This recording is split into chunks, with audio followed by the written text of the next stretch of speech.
Thank you for joining me. This is the Darden Check-In. I'm Phil Dietz.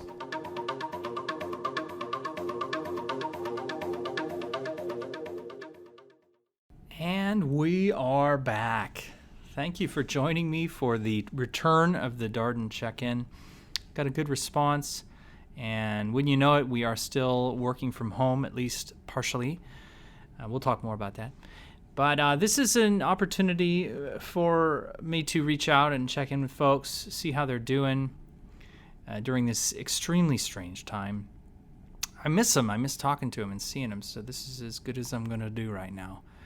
And I hope you enjoy. This week we're going to talk to Richard Martinez. He is an architectural designer, has been with the firm for some time, and he's running one of the bigger projects on the boards right now, and that is the Juan Felipe Herrera Elementary School. I guess it's in construction, so it's no longer really on the boards. Are there even boards anymore? I guess it's sort of on the screens. Anyway, Richard's a fun guy.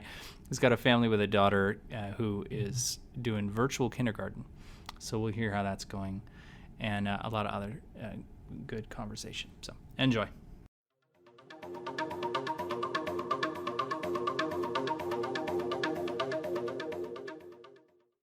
Hello, Richard. Hey, Phil, how's it going? Hey, my man. How are you? I'm doing well. Great.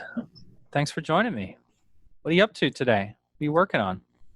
We got Juan Felipe Herrera going out. I have a CA I'm working on for the first time. It's pretty cool. Oh, that's great. Where am I reaching you right now? Are you at your house then?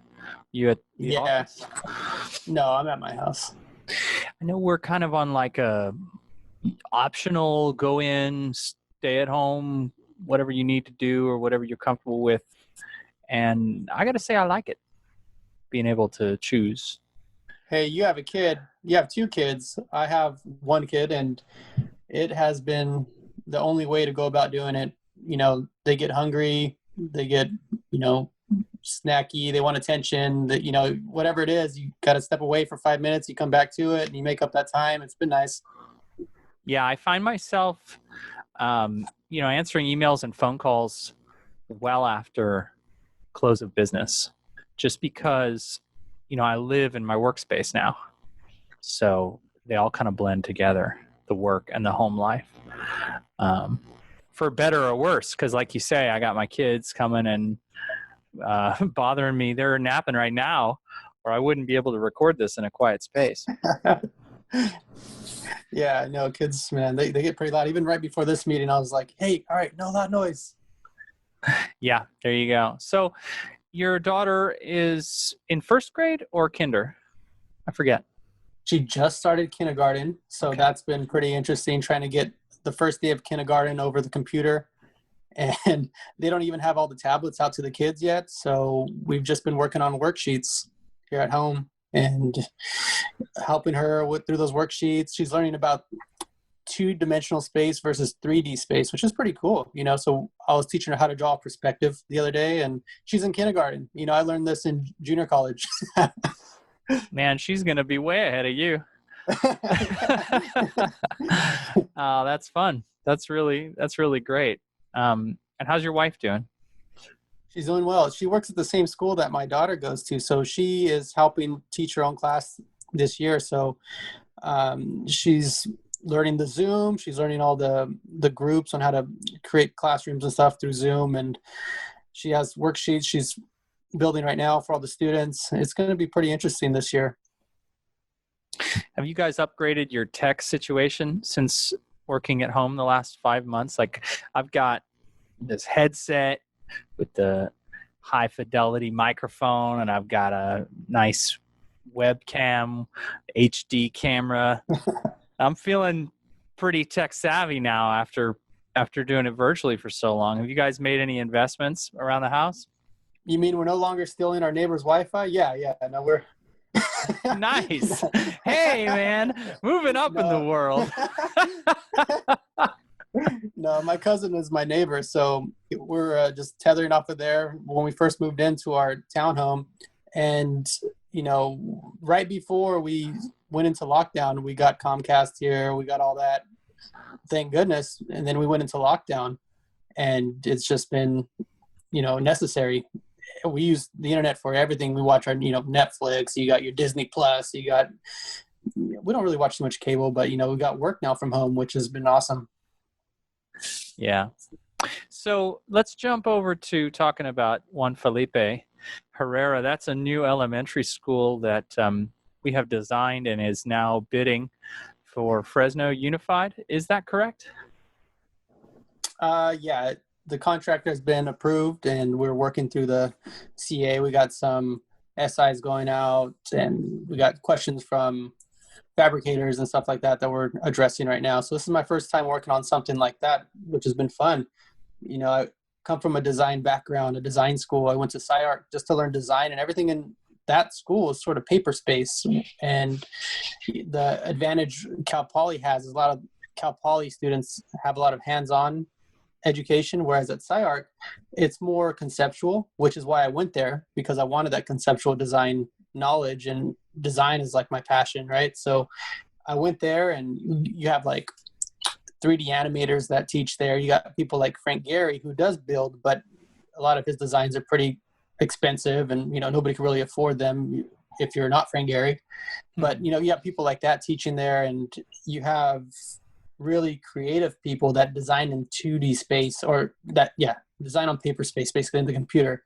And they don't really care about taking it into the 3D world, into the physical world.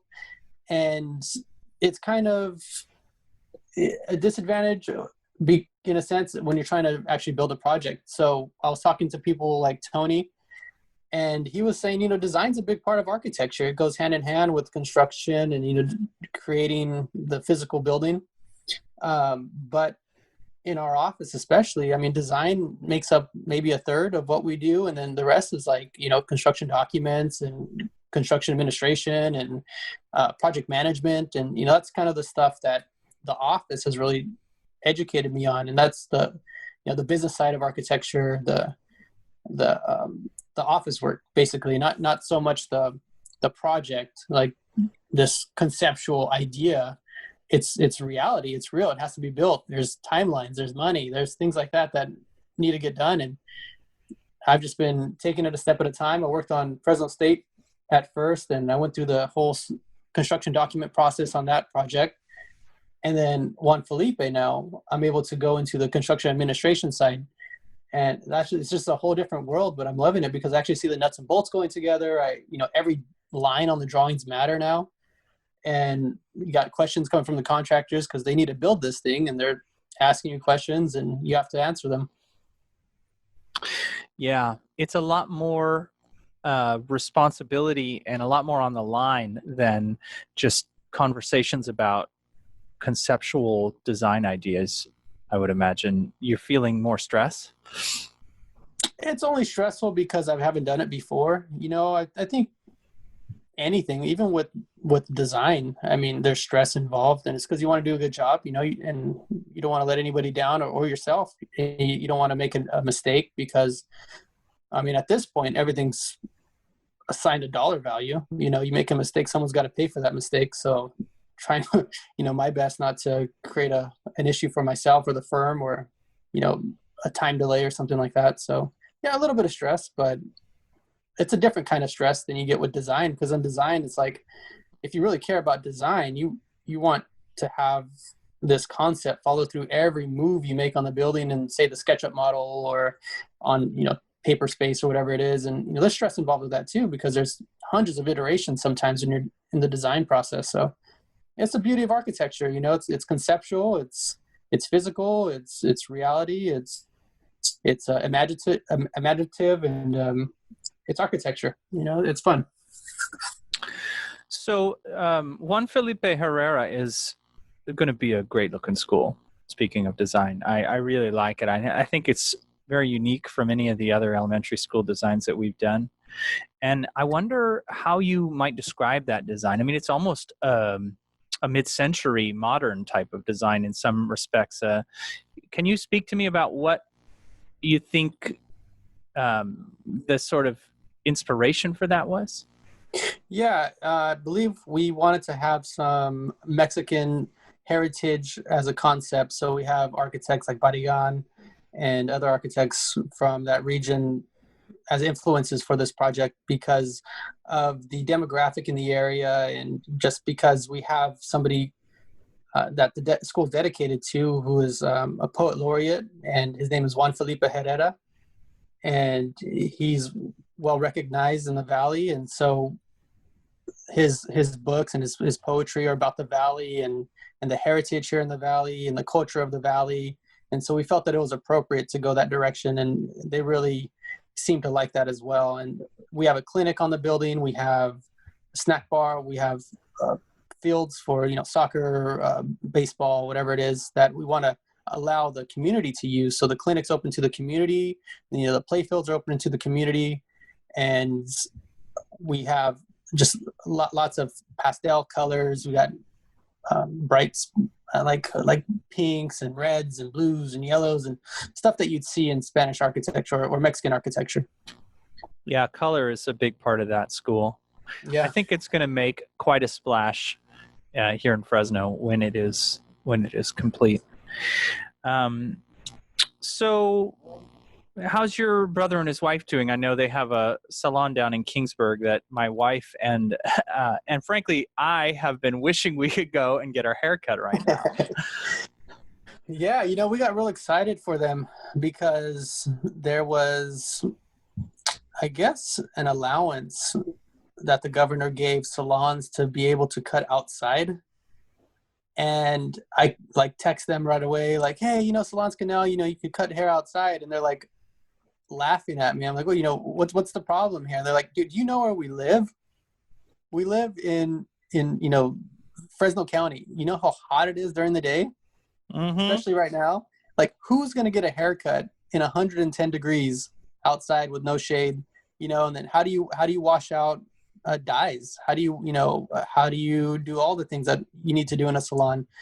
You got people with chemicals in their hair that, if it's not the right temperature, fries their hair off. You know what I mean? Sure. So it's like, they're just like, no, it's not going to work at all. So in the meantime, they're remodeling. So we're waiting for a grant from the city of Kingsburg, because their salon's in Kingsburg. And that grant will allow them to modernize the facade. They're going to get new windows in. Right now, it's a very traditional Swedish aesthetic. So they're going to try to modernize it a little bit by having full storefronts instead of these square, small, maybe 8-inch by 8-inch windows all over the facade. They're going to get these nice big storefronts, and they have a LED sign coming in, and it's still with a slight Swedish aesthetic, but more modern. So they're waiting for that grant to get passed. Right now, the city's trying to prove that, but they're pretty excited. Well, good for them. I'm glad to see that, or hear that they are continuing to push through this time. It's tough. And your family's all staying healthy? Yeah, we are. We're trying to avoid the plague, So, like I said, my wife went back to school, and with that comes contact with people or just being around people. So we're trying our best to wear our masks. She has a face shield. She has a mask, all that. And so they social distance. There's only 1 to 2 teachers per classroom right now for the Zoom calls. And so there's no students at class at her place. And then me, I've been social distancing as much as I can too. And it's anytime I want to do something recreational, I go fishing, and it's all by myself or, with my wife. And we make sure to stay away from people because we don't want anybody knowing our fishing spots, so. Yeah. Hey, did you hear that William Brandel bought a boat? Hey. There's a fisherman friend. Could be. Yeah.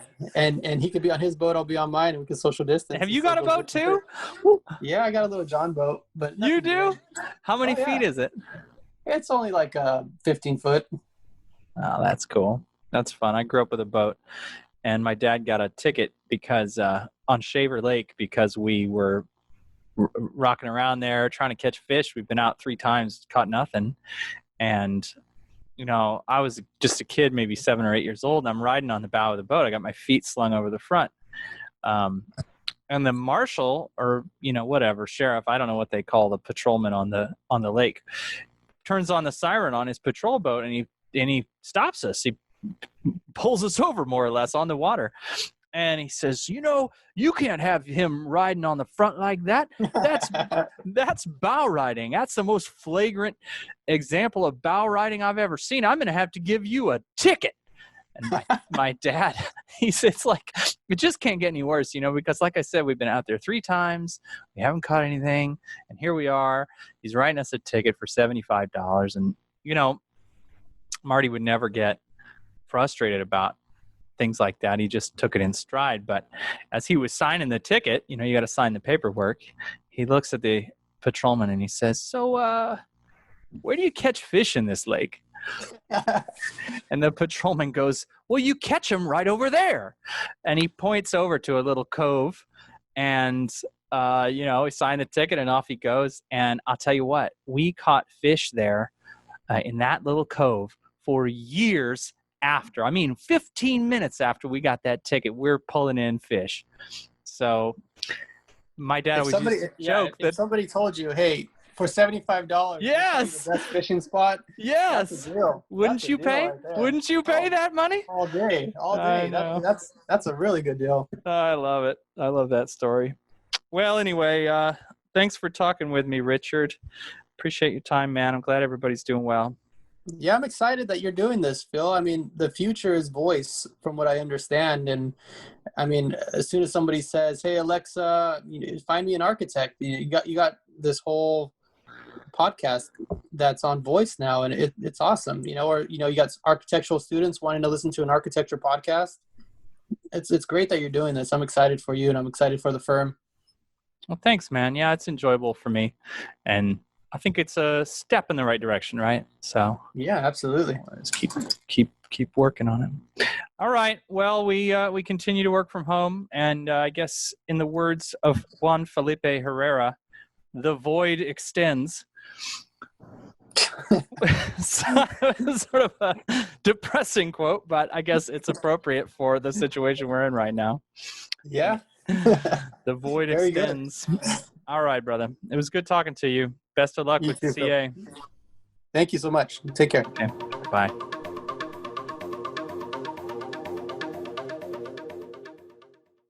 So, keeping spirits up. Richard seems to be doing good. Family's healthy. Please do stay safe out there. We'll talk to you next week. This has been the Darden Check-In with Phil Dietz signing off.